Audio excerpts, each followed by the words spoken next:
એનું મન પરાને પાર છે, પરાપાર છે, અલગ એનું મન પરાને પાર છે, પરાપાર છે, અલગ શબ્દ સુરતાથી જ્ઞાન કરી લે, જ્ઞાન કરી લે, અલગ નિરંજના, અલગ નિરંજના, અલગ નિરંજના.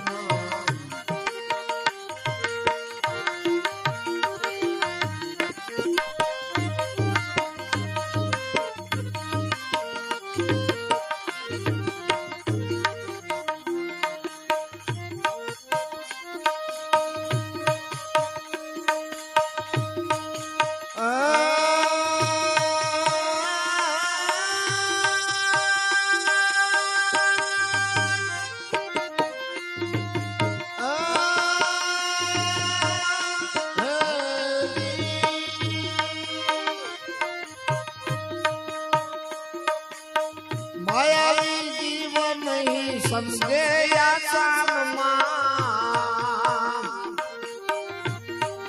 સમજે નહીં સાનમાં.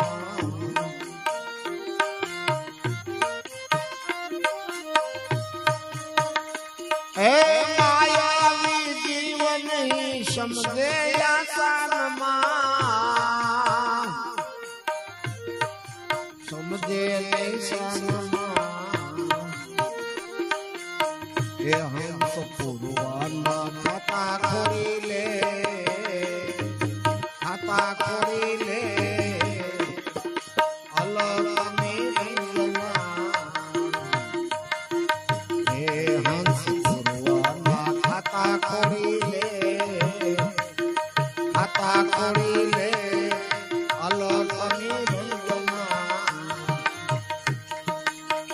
તમે તમે તુહી તુહી કે, તુહી તુહી કે, અલગ નિરંજના, અલગ નિરંજના, અલગ નિરંજના.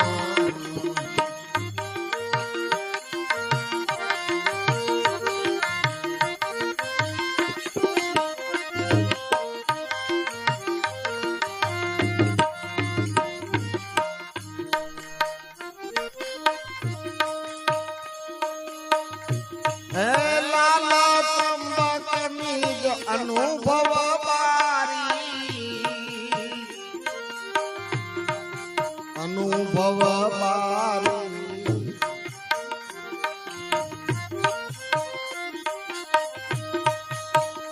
હે લાલા ત્રંબકની જ અનુભવ બારી, અનુભવ બારી.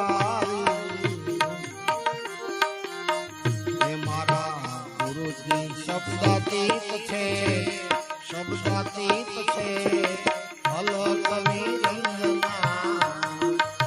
એ મારા ગુરુજી શબ્દાતીત છે, શબ્દાતીત છે, અલગ નિરંજના. એ શબ્દ સુરતાથી ધ્યાન કરી લે, ધ્યાન કરી લે, અલગ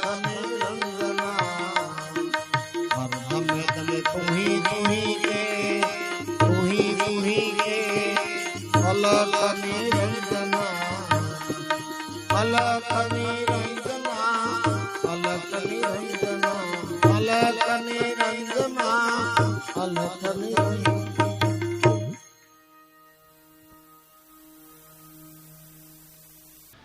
પરમાત્માનું ભજન કેમ કરવું,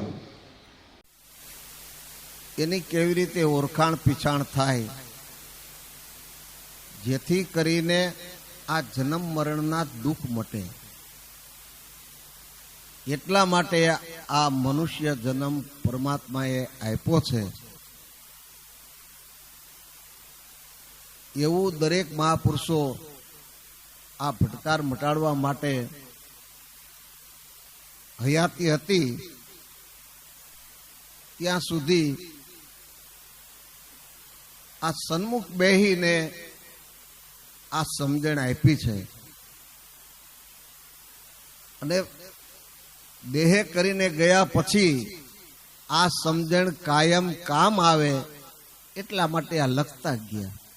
એને કઈ નામ કમાવું કે હું વહી જાઉં ને પાછળ આ મારું નામ લખું તો મારી કાયમ યાદ, એની યાદી તો કાયમ હોય જ. પણ છતાંય આ નામાચરણમાં એનું નામ આવે એટલે એની જવાબદારી રહે ને કે મહાપુરુષો હયાતીમાં પૂછી શકે કે ભાઈ આ તમે શું કહેવા માંગો છો, સમજાતું ન હોય તો. પણ એને તો કાયમ માટે આ જગતનું કલ્યાણ જ કરવું છે. એટલે વયા ગયા પછી પણ જો એના શબ્દોને કોઈ વિચારે તો એમાંથી આ જીવન મુક્તિનો પંથ કપાય. એટલા માટે કાયમને માટે આ એના શબ્દો અમર છે. કબીર સાહેબે કે ને, શ્વાસે શ્વાસે નામ લે, વિના નામ શ્વાસ મત ખોય, કોણ જાણે ઈ શ્વાસ કી ફિર આવન હોય ન હોય. આ શ્વાસે શ્વાસે બધાય મહાપુરુષો પરમાત્માનું ભજન કરવાનું કે છે. એટલે ત્રંબક બાપા એમ કે છે બસ આ એક કામ કરી લ્યો કે હર દમે દમ તુહી કે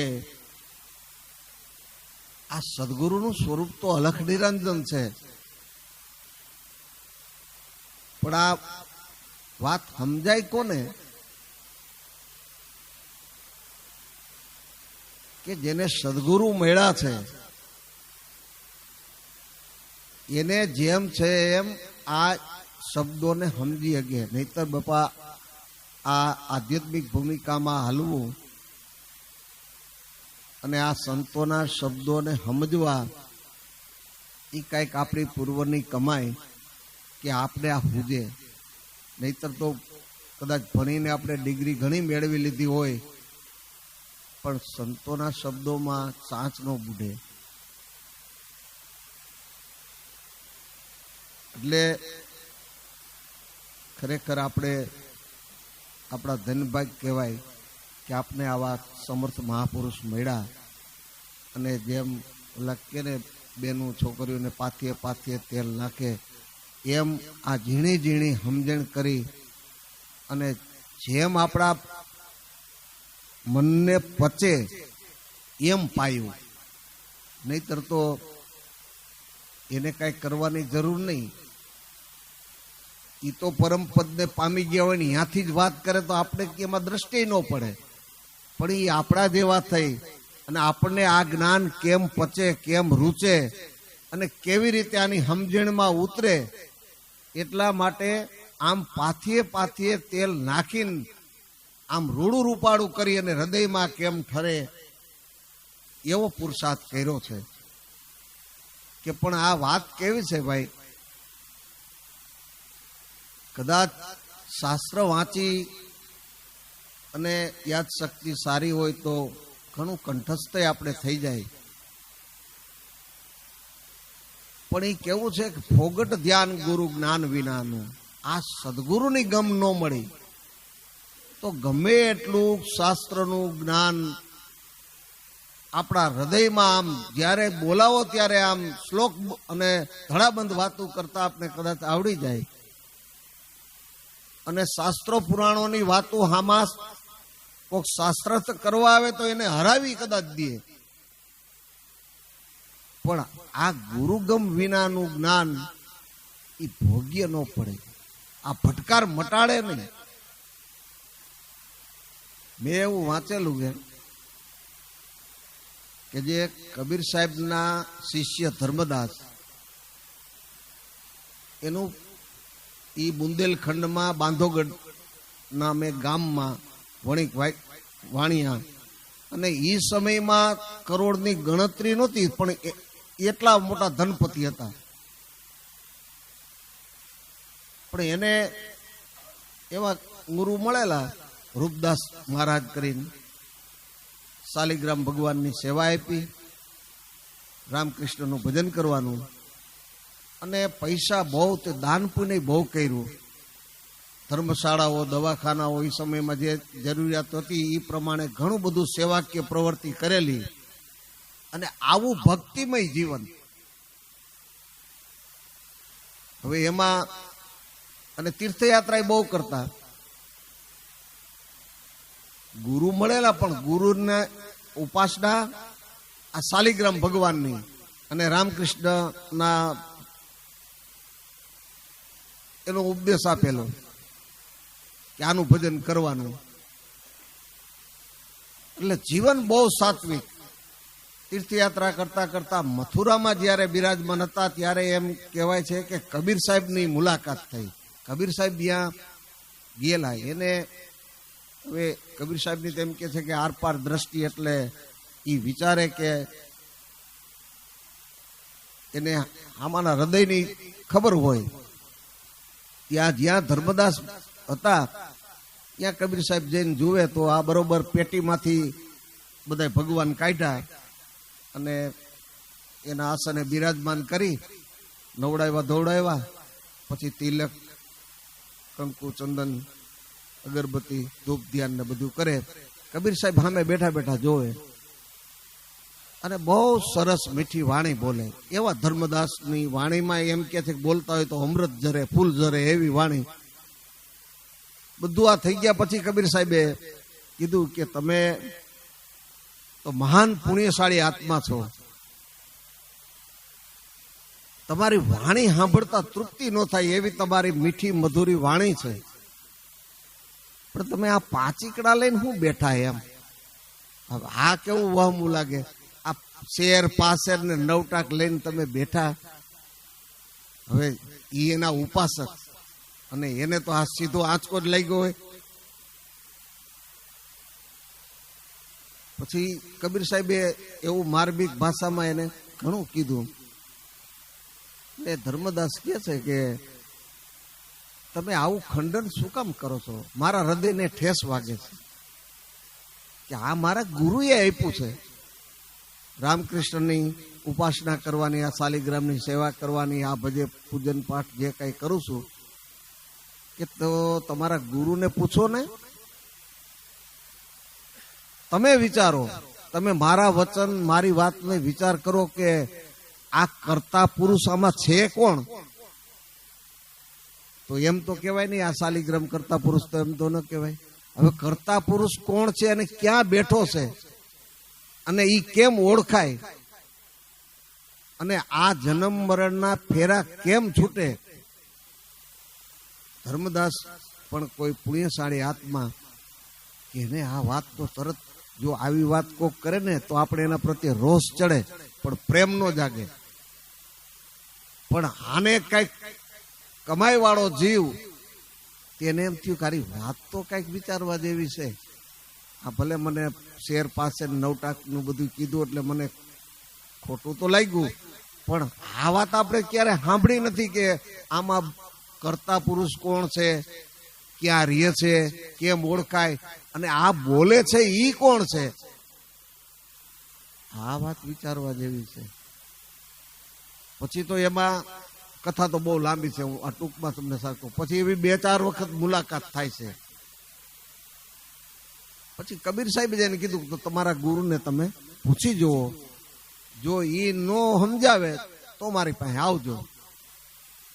પછી એના ગુરુજી હતા અહીંયા ગયા, એને બધી વાત કરી કે ગુરુ મહારાજ આમાં બોલે છે ઈ કોણ છે અને કરતા પુરુષ ક્યાં રહે છે?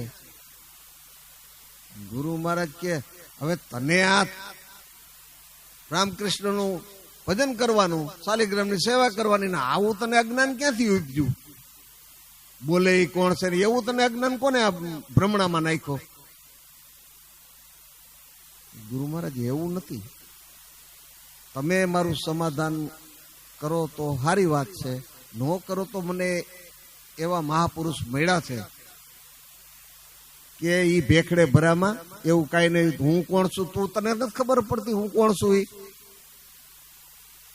કારણ કે આપણે એમ જ માનતા, આપણે કોઈક પૂછે કે તું કોણ છો હું કોણ છું એને તું ઓળખેસ, તું કોણ છો એને ઓળખે, હું નહીં ઓળખતો મને. કે આ તો વાત શું છે કે ખરેખર આપણા પુણ્યનો ઉદય થયો, નહીતર આ વાત મગજમાં બેહે જ નહીં. આપણે દેહને જ આપણે હું માની છીએ, એમાં હું દેહથી નોખો છું એવી વાત કોક કરે તો રોષ થાય, એના પ્રત્યે પ્રેમ ન થાય. પણ ખરેખર ધર્મદાસ એવા કોઈ પુણ્યશાળી આત્મા તે ગુરુ મહારાજને કીધું, ગુરુ મહારાજ તો જ્યાં મારા આ જીવન મુક્તિની વાત સમજાવે છે, જન્મ મરણનો ફેરો સફર કરે એવા મહાપુરુષ મને મળ્યા છે, તો હું એના શરણે જાઉં છું. તમારો ઉપકાર હું જિંદગીમાં નહીં ભૂલું. કારણ કે આ તમારો પ્રતાપ છે કે મને આ સદબુદ્ધિ હોજી છે. હું ભલે શાલિગ્રામની સેવા પૂજા કરતો, રામકૃષ્ણનું ભજન કરતો, પણ મારી મનવૃત્તિ કાંઈક શુદ્ધ, કાંઈક પવિત્ર થઈ, તે એને લઈને મને આ સાહેબની વાતે કાંઈક સાચી લાગી, વિચારવા જેવી લાગી. સમજો નથી, પણ વિચારવા જેવી લાગી. નહીતર તો ભક્તિના માર્ગમાં આપણો પગ જ ન હોય ને તો વાતું તું દેહ નથી આત્મા છું, તું આમાં કોણ છો, ક્યાં છો, કેમ છો એમ કે તો આપણે કે હું દેહ નથી, ઓલો બળો લે એમ કે તું દેહ નથી, મારું તો તને લાગે તો નહીં ને. અજળ માણસો તો એમ સમાધાન કરતા હોય ને. પણ આ તો જેને આ વાત વિચારમાં આવી છે એ પછી એને કબીર સાહેબ મળે છે. અને આ એટલે આપણે કહેવાની વાત એ છે કે ફોગટ ધ્યાન ગુરુ જ્ઞાન વિના, આ સદગુરુ વિના આટલું બધું જ્ઞાન ધર્મદાસ નવધા ભક્તિમાં પૂરેપૂરા રંગાયેલા. તીર્થયાત્રા કરવી, દાન પુણ્ય કરવું, પરમાત્મા ભગવાનનું ભજન કરવાનું, શાલિગ્રામની સેવા કરવાની, અને જીવન પણ એવું નિર્મળ અને પવિત્ર. પણ સદગુરુ વિના આ દ્રષ્ટિ ખુલે નહીં તો આ વાત સમજાય કેમ? એટલે આનો આવડો મોટો મહિમા છે કે ખરેખર જો સદગુરુ ન મળ્યા ને તો જીવનમાં ગમે એટલું કમાણા પણ બધું ધૂળ સમાન છે. અને સદગુરુ મળ્યા અને બીજું કાંઈ ન મળ્યું તો જીવનનો ફેરો સફળ છે. આ સદગુરુ કે ને થોથાના મોતી ઈ સદગુરુ કરે. આ દ્રષ્ટિકોણ ખોલે. વાતું તો શાસ્ત્રોમાં લખી છે, પણ ભાઈ ભજન નો કે વેદ કહે સબ ભેદ હી હે, ઈ લખવા વાળાને ખબર છે, પણ ઈ સામે બેન સમજાવે કેમ કે આમાં જે ભેદ છે ને એ તારામાં પડ્યો, એ તું સમજી લે એમ. નેતી નેતી કહે પણ સામે બેઠો ને ઈ એમ કે છે ઈતી ઈતી આવડો, આ જો આ પાણી તું, ભૂમિ તું, પવન તું, બધું નથી મતા નથી કહેતા. પાણી તું, ભૂમિ તું, પવન તું, ભૂદરા, આ બધું ઈ જ છે, એના સિવાય કાંઈ નથી. પણ આવું કેમ થયું કે સદગુરુ મળ્યા. સદગુરુ મળ્યા એટલે દરેકના ઘટની અંદર આ કરતા પુરુષ કેમ અને કેવી રીતે બિરાજે છે અને એની કેમ ઓળખાણ થાય, ઈ પ્રગટ મહાપુરુષ હોય ને તો ઈ સમજાવે. આ વેદ બિચારા કેમ સમજાવે? વેદને લખવા વાળો સમજાવે, પણ ઈ પ્રગટ હોય તો ને. શાસ્ત્ર વાંચીને તો આપણી મન બુદ્ધિ પ્રમાણે અર્થ થાય, એમાંય બરાબર જ લખ્યું હોય, પણ અર્થ આપણી રીતે કરીને. પણ જેને પ્રગટ મળ્યા,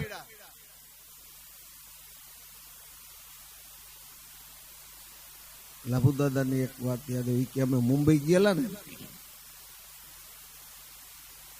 ત્યારે કોઈ ભણેલ ગણેલ ને માણસ મળવા આવેલા, ને પછી અહીંયા પધરામણી કરીને ત્યાં ગયા.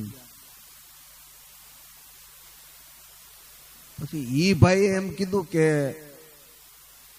તમે ખરેખર આ સંતોનો મહિમા ગાવ છો, ગુરુનો મહિમા ગાવ છો, એ બરાબર છે, અને મેં સ્વામી વિવેકાનંદને હું ગુરુ માનું છું એમ.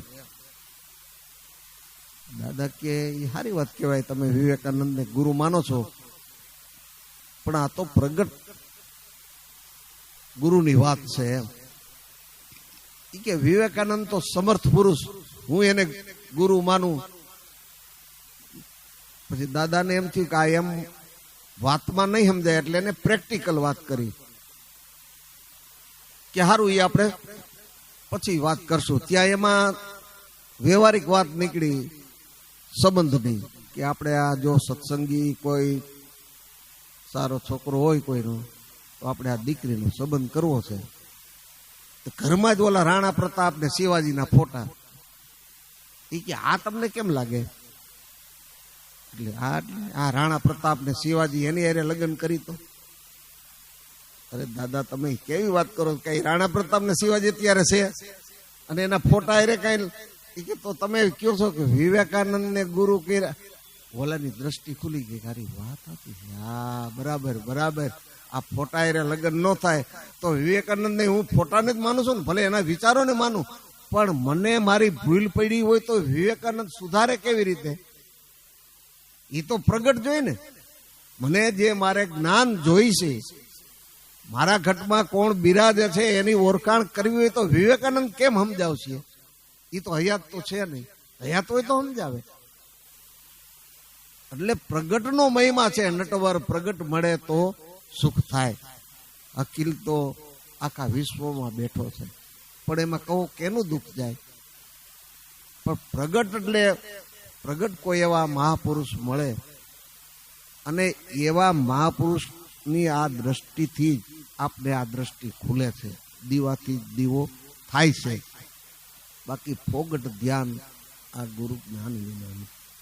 ગમે એટલું આપણે ભણ્યા ગણ્યા હોય, ગમે એટલું જ્ઞાન મેળવવું હોય, શાસ્ત્રોમાં કહું છું ને આપણે હરાવી દઈ કદાચ, એવા પંડિત ઘણા થઈ ગયા હોય, પણ સદગુરુની ગમ વિના આપણા જીવનું કલ્યાણ ન થાય. કલ્યાણ તો આ ખાલી ગુરુ ગમમાં છે. પછી શાસ્ત્રનું ભલે કાંઈ ન આવડે, કારણ કે શાસ્ત્ર તો ભણેલ ગણેલા વાંચે, પણ ભણેલ ગણેલ કરતા અભણ મહાપુરુષો બહુ ઝાઝા થયા, જેને લખતા વાંચતા ન આવડે, કાળા અક્ષર કુવાડે માર્યા એમ કહેવાય ને. અને એ કોકને ક્યાં આપણા જ જુઓ ને, આ દાદા ઉગારામ ને પૂંજારામ ને અર્જુન બાપા તો કઈક ભણ્યા, પણ ઉગારામ દાદા ને પૂંજારામ બાપા ની ક્યાં કઈ ભણેલા, કઈ એકડો આવડે નહીં. પણ ઈ બોલે ઈ લખાય, ઈ વેદ બને, ઈ એની રૂચાવું બને. એટલે આ કૃપા ગુરુની છે, ગુરુના ગમની આવી તાકાત છે કે ઈ થોથાના મોતી કરે. પણ જેને ગુરુ જેવા ભાવ પ્રેમથી આપે છે, એવું જ ભાવ પ્રેમથી લોહ લગનથી જેને આ વસ્તુને ગ્રહણ કરી છે, એના હૃદયમાં આ પ્રકાશ પડે છે. એટલે ફોગટ ધ્યાન આ ગુરુ જ્ઞાન વિનાનું. બસ આવી સાદી સમજણ ઉરલે. આ સાદી સમજણ છે કે કોઈ પ્રગટ મહાપુરુષને ગોતીને એનું શરણ ગ્રહણ કરી લ્યો. આ સાદી સમજણ છે. તમારે કાંઈ કરવાનું નથી, સદગુરુના શરણે પહોંચી જાઓ અને ઈ જે કે એ પ્રમાણે જીવો. જીવનું કલ્યાણ થઈ ગયું, જન્મ મરણનો ફેરો મટી ગયો. વાતથી આ વાતને હૃદયમાં કેમ ફેરવવી ને એ મહાપુરુષો જાણે છે. આપણી મન બુદ્ધિએ કદાચ વાંચીને વિચારી લઈ, સદગુરુ મળ્યા પછી આપણા મતે કઈ હાલી તો કામ નથી થાય એમ, પણ મહાપુરુષનો મત લે તો ઈ જેમ છે એમ ઓળખાણ આપે. એટલે એમ કે છે કે જો પુરુષ પુરાણી આ ખેલે તારી કાયામાં.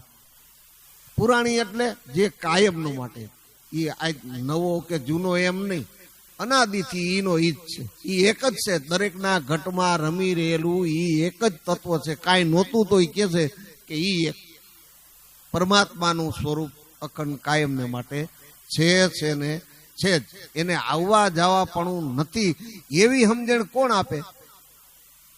અને આપણે આમ નક્કી કરાવી દઈએ કે હા વાત તમારી સાચી, કાંઈ નહોતું તોય કાંઈક તો સારું હશે, કાંઈક હશે, ઈ શું છે? આ ઈ તારું સ્વરૂપ છે.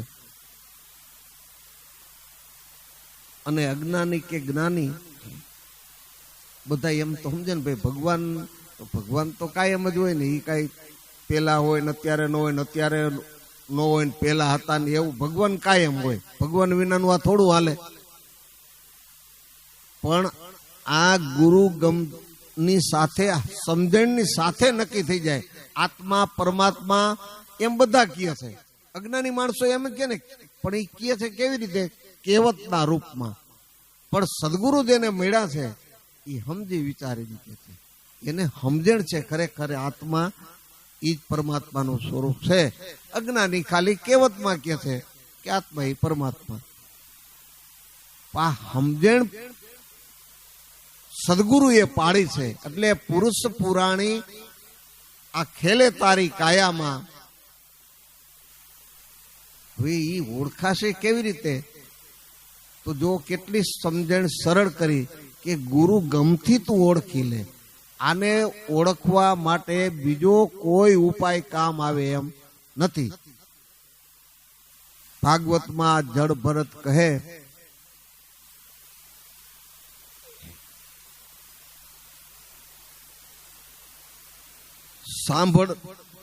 સાંભળ રઘુગુણ રાય, જો લાભ ઈચ્છે સ્વરૂપનો તો સંતની લેજે સહાય. સંતની લેજે સહાય તો જ થાય છે સાક્ષાત્કાર.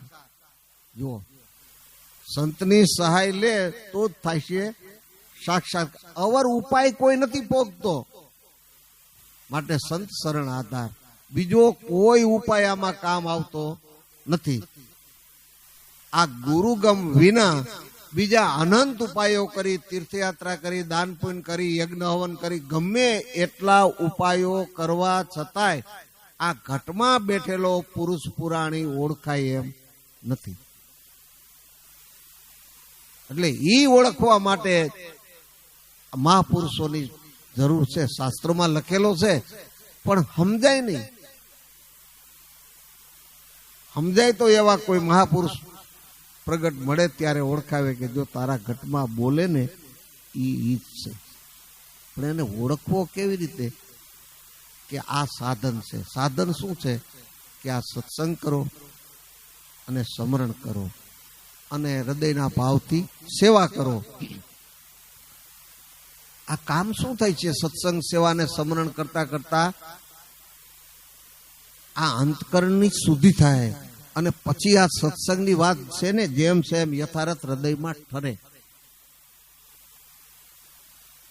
શરીરમાં રહેલા ઈશ્વરી અંશને યોગીઓ પણ જોઈ શકે છે, પરંતુ અશુદ્ધ અંતકરણ વાળા અજ્ઞાનીઓ જોઈ જાણી શકતા નથી. ગીતામાં ભગવાન એમ કહે છે જેનું અંતકરણ અશુદ્ધ છે એવા અજ્ઞાનીઓ આ સ્વરૂપને જોઈ જાણી એટલે ઓળખી શકતા નથી.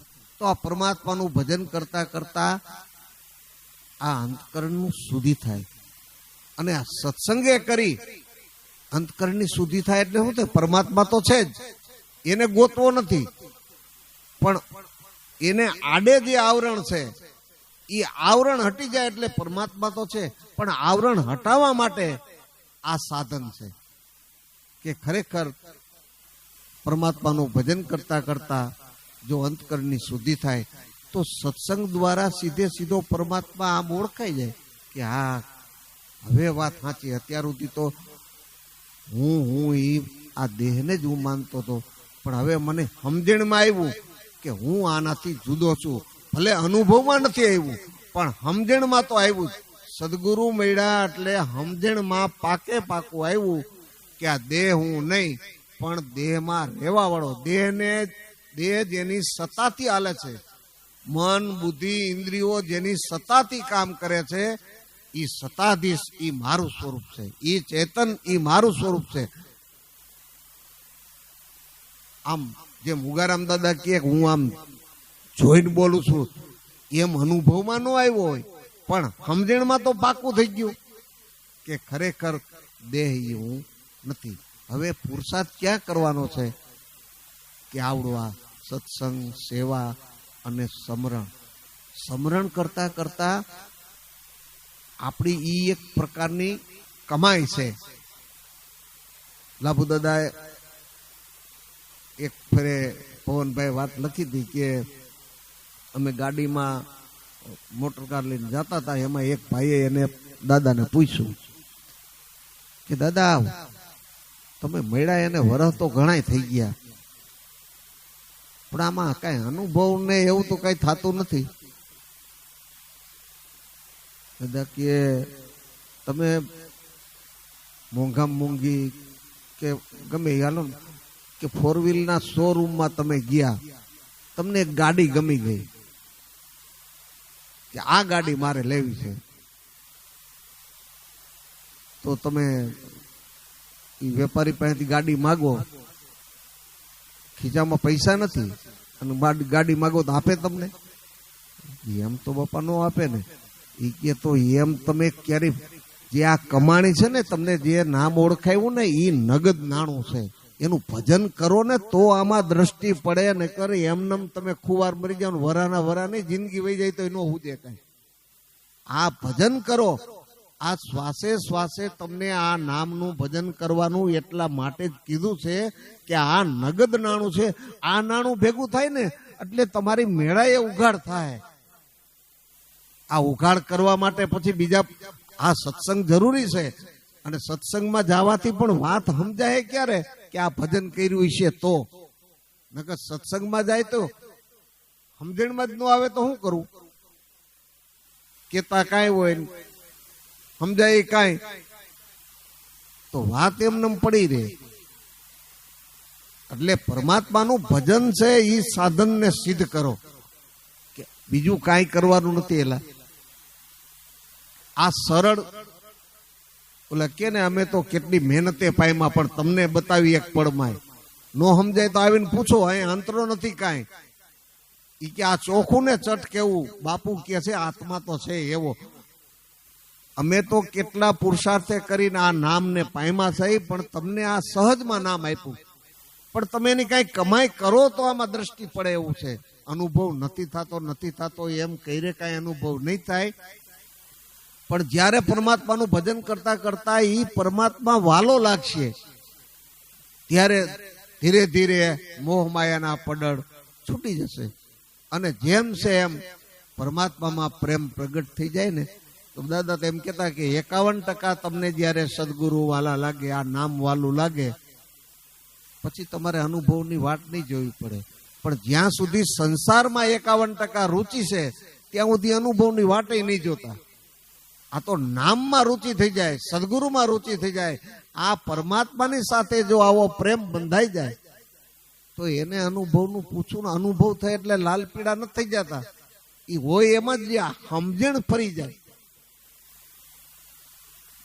બાપા કે ને ગુરુ મેળા એનું પ્રગટ પારખું, એની વાણી વેદ બની જાય.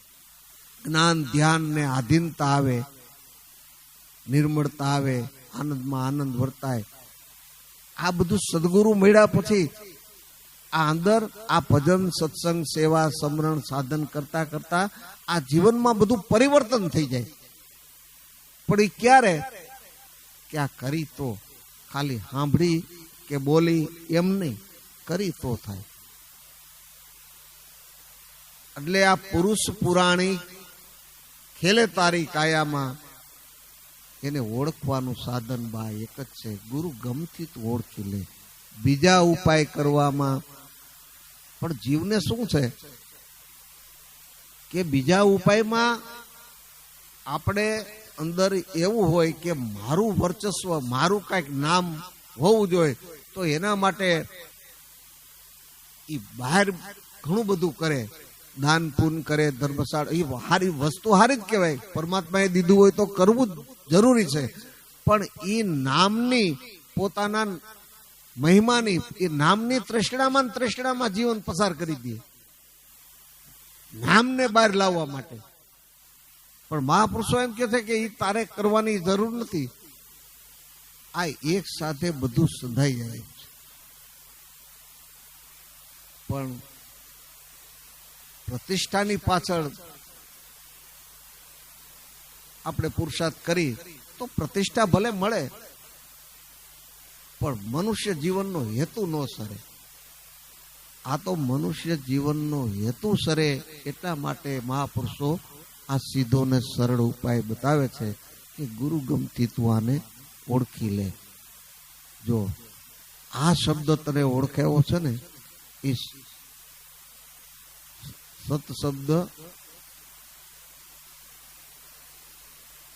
ગુગવે ધરણમાં, શબ્દ સાગર સત ગુગવે ધરણમાં. આ દરેકના ઘટની અંદર, જ્ઞાની અજ્ઞાની બધાયના ઘટની અંદર આ જ ગાજી રહ્યો છે. અજ્ઞાનીને ખબર નથી, પણ જેને સદગુરુ મળ્યા ને એને આ ખબર છે. એટલે ત્રંબક બાપા એ ઘણી વાર એમ વાત કહેતા કે અમે કઈ બહારથી લાવીને તમને નથી આપતા, આ તમારામાં જ પડ્યું છે, પણ તમને ખબર નથી અને અમને ખબર નહોતી. અમને અમારા ગુરુએ ઓળખાવ્યું અને એ જ અમે તમને ઓળખાવી છીએ. ક્યાંયથી લાવીને આપતા નથી, કારણ કે આ દરેકના ઘટમાં છે. આ તો અજાણ હતા એની જાણ કરાવી છે. પણ કે જાણ કરાવનારમાં આપણે એમ કહીએ ને કે કોઈએ કાંટો કાઢ્યો હોય તો એનો ગુણ ન ભૂલાય, એમ આ જાણ કરાવનારનો આવડો મહિમા છે. બાકી સાચી વસ્તુ તો તમને ઓળખાવી ને એ તો એમ કે અમને ભૂલી જાવ તો વાંધો નહીં, પણ તમને ઓળખાવ્યું ને એને કાયમ યાદ રાખજો. આ મોટામાં મોટું કામ તમને ઓળખાયું ને એ છે. એનું શરણ ગ્રહણ કરો, એનું ભજન કરો અને એમાં સમર્પણ થઈને રહ્યો તો જાઓ, તમારો જીવન સફળ છે. એટલે શબ્દ સાગર સદગુગવે ધરણમાં, આમાં દઈ ડૂબકીને તું મોતી ગોતી લે.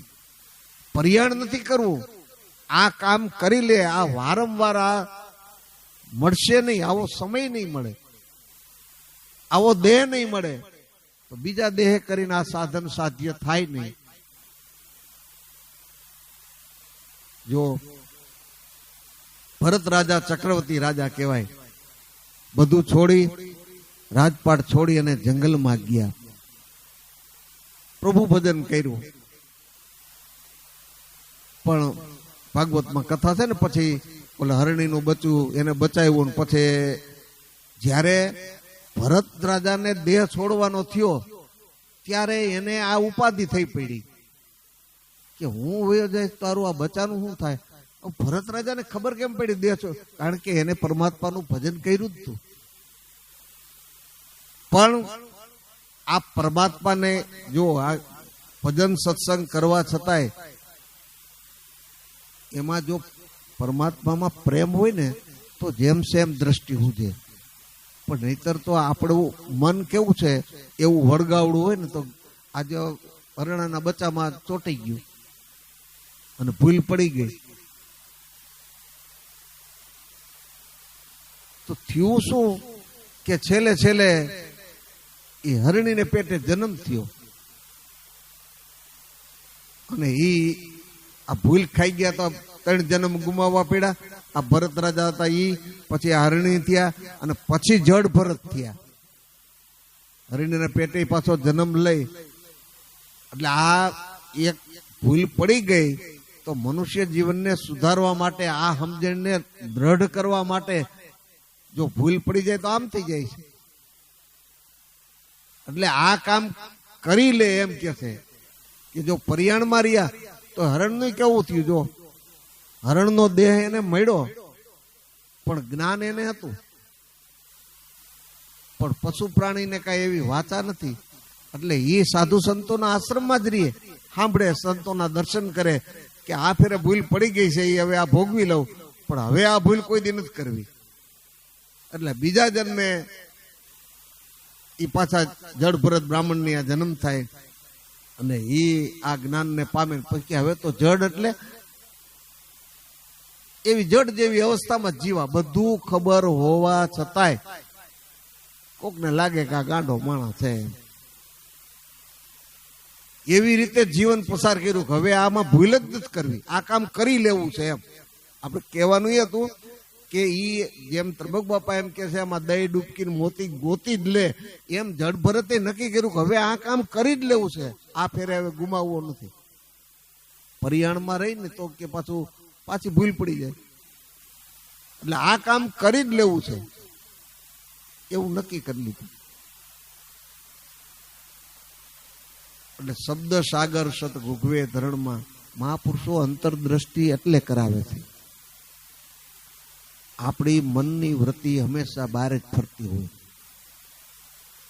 પણ આ મોટામાં મોટી યુક્તિ મહાપુરુષ પાસે છે. આપણે ખબર જ નહોતી અંતર્મુખ ને બહિર્મુખ ને ઈ વળી શું આવે, પણ એને આપણી વૃત્તિને અંતર્મુખ કરવા માટે આ સતનામનું ભજન શ્વાસે શ્વાસે કરવાનું કીધું. એટલે મન સહજપણે અંતર્મુખ થાય કે એમાં ધ્યાન રાખો.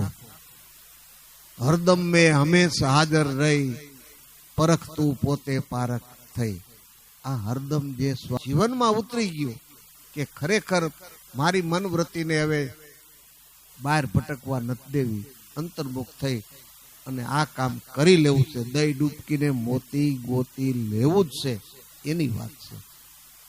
ડૂબકી તો બધાય મારે જ છે, પણ અડધે પોગે ને ત્યાં આવરણો એવા આવી જાય પછી એમ થાય કે આમાં મોતી બોતી કઈ હોય નહીં, આ તો વાતું હોય. પણ તળિયે પોગ્યા નથી. દાદાનું ભજન છે ને, તે તળિયાના ભેદ નહીં મિલાય તેથી મોતી નહીં. તળિયે પોગ્યા નહીં એટલે મોતી ન મળ્યું, પણ અધવચે જાતા જોર જાજેર, અધવચે જ આ બધું થાય છે.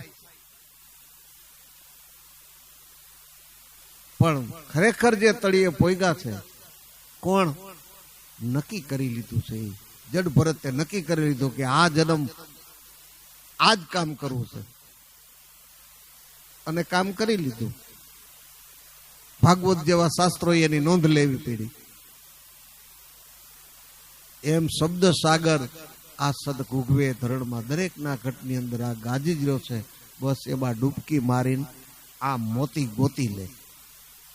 મોતી ગોતી લે તો જો દરેકની વાત આ છે કે નામ નિશાન જેને નક્કી કર્યું છે આ મૂળમાં, એનું જ્ઞાન જ આ પરાને પાર છે. આ પરાપારની વાતો સદગુરુના ઘરમાં પડી છે. પરાપારની વાતને યથાર્થ સમજવી હોય તો આ નામ નિશાન જેને નક્કી કર્યું છે મૂળ, આ અનંત નામ સંસાર મેં તાસે મુક્તિ નો હોય, પણ આદિ નામ તો ગુપ્ત છે કે એને જાણે વિરલા કોઈ. આ દરેકના ઘટમાં જે નામ ગાજી રહ્યું છે એને તો કોક જેને જેને સદગુરુ મળ્યા છે ને ઈ આ નામને ઓળખે છે. બાકી આ નામની પીછાણ કોઈને નથી. સદગુરુ મળ્યા એને જ આ નામની પીછાણ. એટલે ઈ નામનું જેને ભજન કર્યું તો એનું જ્ઞાન પરાને પાર છે. પરાને પાર પાકી પ્રતીતિ એને થઈ છે કે આ નામનું જેને ભજન કર્યું છે ઈ દેહ છતાં આ વિદેહ સુખને ઈ માણે છે. દેહ હોવા છતાંય આ જીવન મુક્તિના સુખને ઈ માણે છે. એટલે એનું જ્ઞાન પાકી નક્કી થઈ ગયું કે હું દેહ નથી પણ દેહમાં રહેવા વાળો છું, એવી પ્રતીતિ જેને થઈ ગઈ છે ઈ આ જીવન મુક્તિના સુખને માણે છે. એટલે આ નામ નિશાન જેને નક્કી કર્યું મૂળ, એટલે એ ડગે નહીં. નક્કી કર્યું છે ને એ અડગમતા વાળાનો આ માર્ગ છે. આપણે નક્કી કર્યું હોય પણ ઉપર ઉપર હોય ને તો કેમ થાય? કોઈ આવે કે આ તમારા ગુરુમાં કઈ આમ પરચો બરચો ને એવું કઈ આવે કે પરચાનું તો અમારે ગુરુ કઈ એવું નથી. તો હાલો અમારી હારે તમને આમ જુઓ, આમ આમ ઘડીકમાં આમ આત્મ સાક્ષાત્કાર કરાવી દઈએ. તો આપણું નક્કી પણ ન હોય ને તો આપણે એમ થાય કે હારું વાત હાચી, હારું આવું આપણે કઈ નથી થતું, આ વાતો કરે છે એવી આપણે કઈ નથી. તો નક્કી પણ ન હોય તો ડગી જાય. આ સદગુરુને મળ્યા પછી ઘણા ડગી એમ જતા હોય, આપણો કઈ પુરુષાર્થ ન હોય અને મહાપુરુષોની વાતને આપણે દ્રઢ કરીને ગ્રહણ ન કરી હોય, એટલે આ ફસાઈ જાય. અને એવા ઘણા છે કે આમાંથી આમાં આની પાસે આની પાસે આની પાસે આની પાસે, અને સિદ્ધાંત લઈએ ભાઈ એક ડોક્ટરની દવાથી સારું ન થાય બીજા ડોક્ટર પાસે ન જવું પડે. તો બોલા કે ને ભાઈ જવું જ પડે ને, પણ અહીંયા ગયા પછી સારું થઈ ગયું, ત્યાં ન થયું પછી બીજે ગયા. પણ પુરુષાર્થ કરી જો પછી એમ થાય. દવા બદલાવે, ડોક્ટર બદલાવે એ, અને આ શરીરના રોગને મનના રોગને હારે હરખાવાના નથી. શરીરના રોગ માટે જરૂર છે, એમાં એવું છે, એમાં એ ડોક્ટર એનો અનુભવી હોય, નિદાન થાય, હરખું ન થાય, હવે એમાં ઘણું બધું રહેતું હોય. પણ આ તો મનના રોગના ડોક્ટર મળ્યા છે, ઈ કે એ પ્રમાણે કરી પાડો અને ઔષધ લ્યો, પણ ઈ કાંઈ લઈ નહીં. હરિનું નામ રસાયણ સેવન જો પથ્ય પડાય નહીં તો તેનું ફળ લવલેસ નો લાગે ને ભવરોગ કોઈ દી જાય નહીં. આ હરિનું નામ કદાચ લઈ લઈએ આપણે, પણ એ કે એ પ્રમાણે કરી ન પાડી, ખાલી સાંભળી બોલી તો ભવરોગ કોઈ દી ન જાય. ડોક્ટર બદલાવા રાખો ને એમ ગુરુ ગમે એટલા બદલાવો ને, ગુરુ કઈ ન કરે, કરવાનું પુરુષાર્થ તો આપણે જ કરવાનું છે ને. અને સદગુરુથી એમ થઈ જતો હોય તો બધાને આમ જ ન કરી દે કે ભાઈ હાલું તારું જા આવે આ લાઈન લગાડો હાલો. પણ એમ નથી થતું. દરેકે પુરુષાર્થ પોતે પોતાનો પુરુષાર્થ કરવો જ પડે છે. અને એ પુરુષાર્થ અને પુરુષાર્થથી પામે ને એમાં જ સુખ હોય. કોક સીધે સીધો દઈ દે એમાં સુખે શું મળે? અને એની ખબરે ન પડે, એનો મહિમા ન બંધાય. ઘણાને જાજા દુજાણા હોય અને આપણી પરિસ્થિતિ ગરીબ હોય તો એ આપણે કદાચ 5-10 રૂપિયા ઘી સસ્તું આપે આપણી પરિસ્થિતિ જોઈને, પણ આપણે શું વિચારી ખબર કે કાંઈક ભેળસેળ કરી હોય ને કે કઈ થોડો સસ્તો 700 રૂપિયાનો ભાવ આવેલો ને આપણી પાસેથી 500 કે 550 લઈએ એવું થોડું હોય. પણ આપણું જ ઘરે દુજાણું હોય અને આપણે જ તાયબું હોય, એમાં એક આટો ઓછો રહી ગયો હોય કે એક વધી ગયો હોય, જેવું થયું હોય પણ શંકા જાય. કારણ કે પાકું આપણે જ તાયવું સામે ભેળસેળ છે જ નહીં, આપણે આવડું નથી એટલે હરખું ન થયું. પણ ભેળસેળ છે એવી શંકા ન જાય. તૈયાર માલમાં તો આમ થાય. એટલે પુરુષાર્થ કરીને આ ખરેખર સદગુરુના માર્ગ જે રસ્તો બતાવ્યો છે, ગાંઠ વળી જાય ને તો ઈ પુરુષાર્થ જ છે. પણ એ કમાઈ વિના ગાંઠ વળે નહીં. મહાપુરુષોએ કીધું કે ને, એ તો આપણે કહેવતમાં આવે ને, મન ચંગા તો કાથરોટ મેં ગંગા. પણ મન માને તો થાય. પણ મન માને એવાય ઘણા મહાપુરુષો થયા છે. કેમ કે એ કમાઈ લઈને આવેલા, એનું સીધે સીધું મન માની ગયું. બસ આ જ સાચું છે, કાંઈ કરવું નથી, બસ આ જ કામ કરી લેવું, એવું પાકી પ્રતીતિ થઈ ગઈ. કે ને નામ નિશાન જેને નક્કી કર્યા મૂળમાં, બસ એનું જ્ઞાન પરાને પાર છે. બાકી આ માયાવી જીવ કોઈ દી સમજે નહીં શાનમાં. જેને માયામાં જ રુચિ છે, માયા જ વાલી છે, ઈ આ શાન એટલે ગંગા સતી કહે ને, શાન મારે એક શાન કહું તમને પાનબાઈ તેથી મટે જેથી ઉપજે આનંદના ઓગ. આ શાનમાંય શાન છે, એને સમજો તો આનંદના ઓગ ઉપજે. સિદ્ધરે અનુભવ જેના અંતરમાં પ્રગટે એને મટી જાય માયા કેરો છો. આ કેને કે શાનમાંય રિયલી જે શાન છે એને. એમ સદગુરુએ આપણે જે આ શાનમાંય શાન સમજાવ્યું છે, એ ગ્રહણ કરે તો આ સફળ થાય. બાકી માયાવી જીવ સમજે નહીં શાનમાં.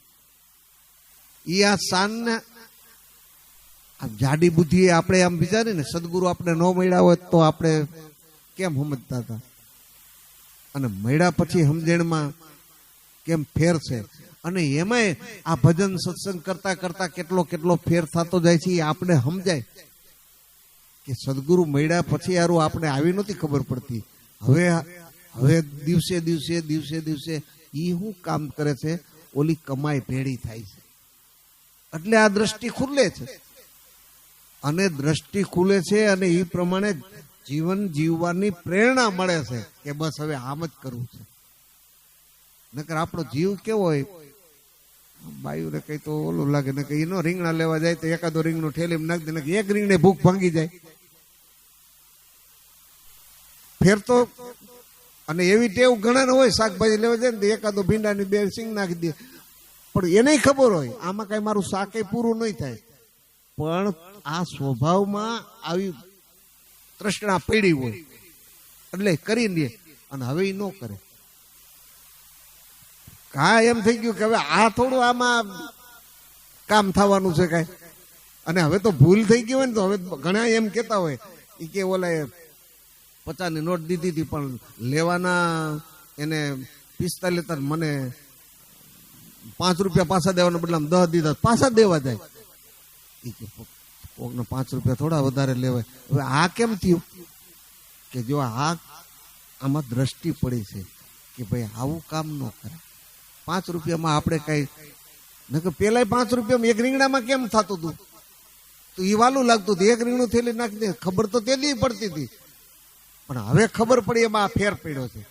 હવે ઘરેથી પાછા દેવા જાય એવા કેટલાય હાંભળ્યા છે કે 5 રૂપિયા પાછા દેવા ગયા કે 5 કેમ કે એને બિચારાને ભૂલથી આવી ગયા છે. એ કોકના થોડા લઈ લેવાય. એ આપણે રીંગણે થેલી નાખવા વાળા આપણે પાછા દેવા વાળા. આ દ્રષ્ટિ પડી કે આ ન કરાય. ખરેખર જીવનને દિવ્ય બનાવવું હોય તો આવી ઝીણી ઝીણી ભૂલી આપણું મન આવી ચોરી કરી રહ્યું છે. એ મનને સમજે નહીં. આ શાન, એ ઝીણામાં ઝીણી વાત એને શાન કહેવાય. એ આ શાન જીવનમાં આવે ને તો જ આ દ્રષ્ટિ ખુલે ઝીણી સમજણથી. અને ઝીણી સમજણે જીવન જીવી જાય એટલે જીવન સફળ થઈ ગયું. માયાવી જીવ સમજે નહીં આ શાનમાં. હંસ પૂર્વનું તું ખાતું ખોટ. આ તો પૂર્વના જે હંસ છે ને એનું આમાં ખાતું પડેલું છે, એટલે ઈ આ વાતને ગ્રહણ કરે છે અને ઈ સમજી અને આ જીવનને દિવ્ય બનાવે છે કે ખરેખર મનુષ્ય જન્મ વારંવાર મળતો નથી. આ માંડ મળ્યો છે તો આ કામ કરી લેવું છે. એટલે એનો અર્થ મહાપુરુષ એમ નથી કહેતા ધંધા રોજગાર બંધ કરીને આ કરો, એમ બધું જ કરો. બાપાએ કીધું ને ધંધ છોડીને તમે ધ્યાન કરી લ્યો, એટલે ધંધો છોડીને ધ્યાન કરી લ્યો એમ નહીં. એ આવા ખોટા ફંદ જેમાંથી કાંઈ મળવાનું નથી એવા કર્મકાંડ ઉપાસના કરી એ બધું છોડી દો. તમને ઓળખાયું ને એ સાધન કરી લ્યો. ભગવાન કેમ સર્વ ધર્મ પરિત્યજ્ય મામેકમ શરણમ ભજ, એટલે કે બધા ધર્મ, એટલે ધર્મને છોડી દેવાય એમ ને. એટલે આવા ખોટા પ્રપંચ પાખંડના જે ધર્મો છે એ બધા છોડીને તું મારે શરણે આવી જા. આ મન બુદ્ધિ ઇન્દ્રિયોના જે ધર્મ છે એ બધા છોડીને મારે શરણે આવી જા. એમ ત્રંબક બાપા એમ કે છે કે આવા ખોટા પ્રપંચ પાખંડ ભરેલા છે એ બધા ધંધા છોડી દો. આવી મનવૃત્તિ જ્યારે બહાર ભટકતી છે એ ત્યાંથી જે વસ્તુ લાવે છે એ બધા છોડી દો અને આ ધ્યાન કરી લ્યો તો મુક્તિ છે. પદ સમજો તો મુક્તિ છે આત્મ જ્ઞાનમાં. એટલે આ હંસ પૂર્વનો છો તો આમાં તું ખાતું ખોલી લે. અને આમાં ખાતું જેનું છે ને એને જ આ દ્રષ્ટિ પડે છે. એટલે સત્સંગ કરતા, સ્મરણ કરતા, સેવા કરતા આ હૃદયમાં ભાવ જાગે અને કોઈ એવા મહાપુરુષનું શરણ મળી જાય તો આ મનુષ્ય જીવન સેજે સેજે સફળ થઈ જાય. એટલે ત્રંબક બાપા છેલ્લે કહે, લાલ ત્રંબક નિજ અનુભવ બારી. આ જન્મ મરણમાંથી છૂટવા માટે, ભવસાગર પાર ઉતરવા માટે, જીવન મુક્તિના સુખ માટે આ અનુભવ બારી છે. એટલે મનુષ્ય જન્મમાં જ આ થઈ શકે. બીજા કોઈ દેહે કરીને આ પરમાત્માના સુખને પામી શકાય એવી યોજના નથી. એટલે મનુષ્ય દેહ કરીને આ મનુષ્ય જન્મ ઈ મોક્ષનું બારું છે. એમાં સંત મેળવા, સંત મળે ને ઈ જ મોક્ષની બારી છે. કારણ કે આ મોક્ષને ઓળખાવે કોણ? મહાપુરુષનો હોય તો ઓળખાવે કોણ? મહાપુરુષ મળવા ને એ જીવન મુક્તિનું સુખ અને જીવન મુક્તિની સુખની ઈ બારી છે. એટલે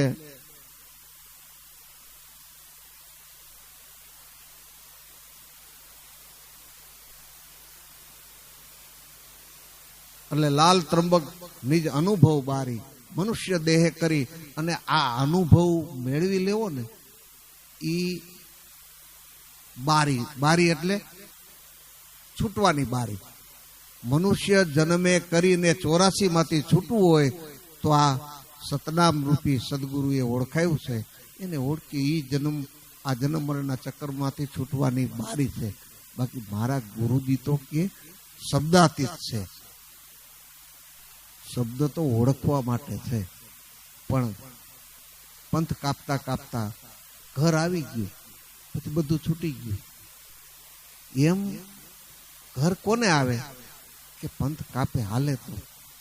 જે સદગુરુએ અંતરદ્રષ્ટિ કરાવી છે એ અંતરદ્રષ્ટિમાં પંથ કાપવાનો છે. આમ પૈગે કરીને નહીં, પાવરે વિનાનું હાલવું એમ કે ને, આ તો પગ વિનાનું હાલવું છે. એટલે આ સંતોની બધી વાતો ઉલટી છે. એટલે એ ઝટપટ સમજાય નહીં, આ તો કમાઈ વાળા જીવ છે. અને ખરેખર હું તો એમ કહું આપણા દરેકના કઈક કમાય કે આવા મહાપુરુષ મળ્યા અને આવી વાતો આપને સમજાણી, ને કે આ વાત સાંભળવાય ન મળે, અને સાંભળી તો આપને સમજમાં ન આવે. એટલે લાલ ત્રંબક નિજ અનુભવ બારી મારા ગુરુજી તો શબ્દાતીત છે.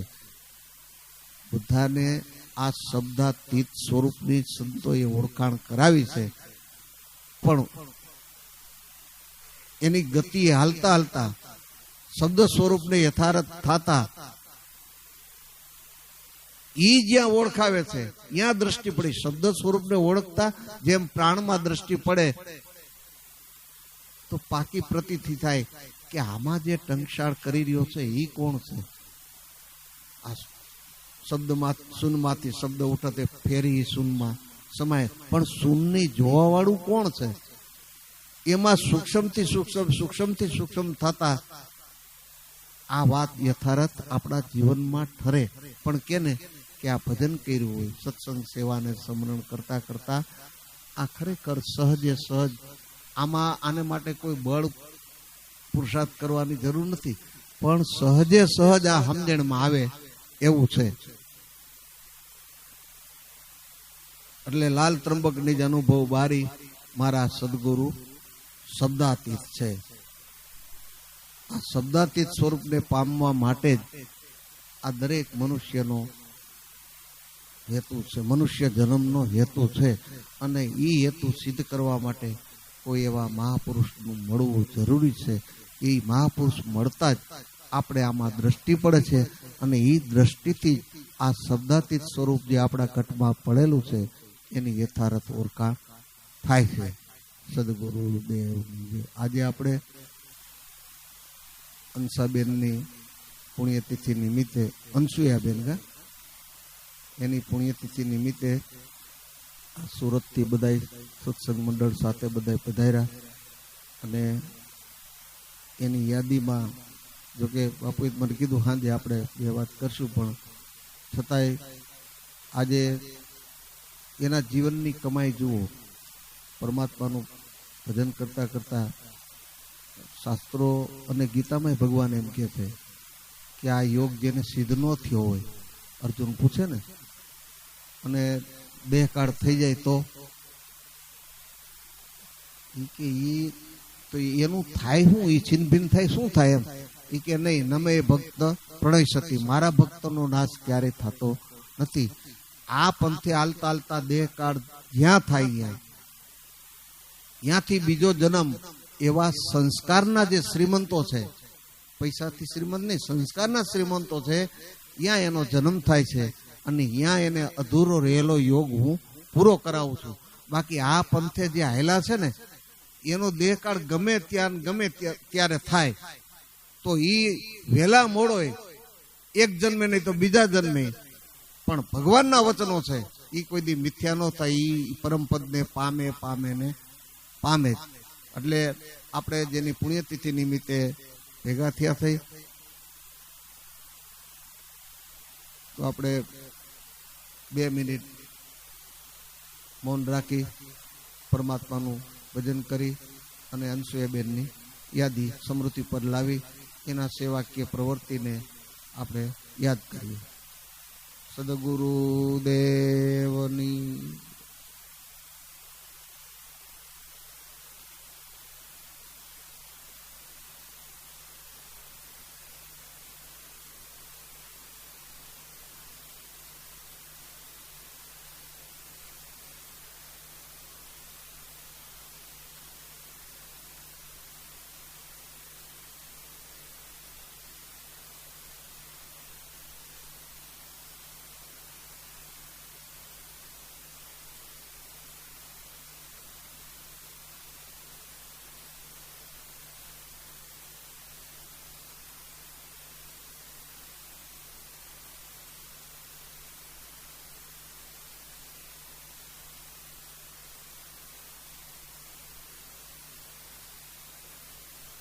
સદગુરુ દેવની